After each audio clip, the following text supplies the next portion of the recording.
कराची के हल्के NA 245 के ज़िमनी इंतखाबात MQM और फारूक सत्तार आमने सामने। फारूक सत्तार और खालिद मकबूल सिद्दीकी की मुलाकात बेसूद साबित हुई। इख्तलाफात खत्म ना हो सके। फारूक सत्तार आजाद उम्मीदवार की हैसियत से ताले के निशान पर इंतखाब लड़ेंगे।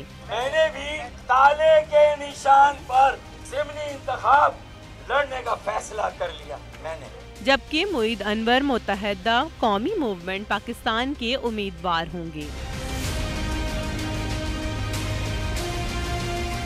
MQM के साबिक रहनुमा फारूक सत्तार ने NA 245 का ज़िमनी इंतखाब ताले के निशान पर लड़ने का ऐलान करते हुए दावा किया कि अब आप देखिएगा कि पतंग का क्या हाल होना है। मैंने भी ताले के निशान पर ज़िमनी इंतखाब लड़ने का फैसला कर लिया मैंने। कराची में प्रेस कॉन्फ्रेंस करते हुए उन्होंने शिकवा किया कि उन्हें मुत्तहदा कौमी मूवमेंट पाकिस्तान से अलग कर दिया गया है। हालांकि वो MQM पाकिस्तान में जाने का पक्का इरादा कर चुके थे। राब्ता कमेटी से पूछा था, जब एक दोस्त 3 साल आए हुए सादिक इफ्तिखार को शहबाज शरीफ का वजीर बना दिया और खुद दोस्तियां निभाई जा रही हैं।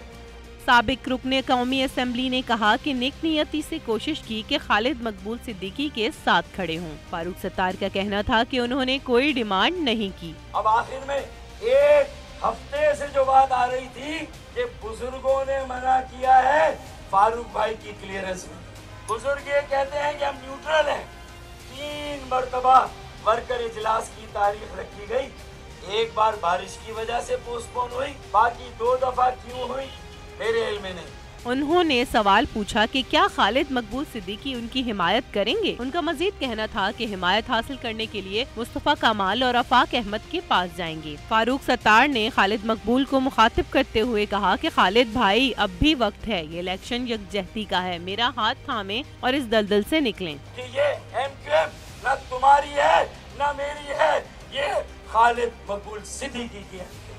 वाज़ेह रहे कि कराची के NA 245 की नशिस्त तहरीक इंसाफ के मेंबर कौमी असेंबली आमिर लियाकत हुसैन के इंतकाल के बाद खाली हो गई थी। ज़िमनी इंतखाबात में फारूक सत्तार आजाद उम्मीदवार की हैसियत से ताले के निशान पर इंतखाबात लड़ेंगे, जबकि मुईद अनवर मुत्तहदा कौमी मूवमेंट पाकिस्तान के उम्मीदवार होंगे।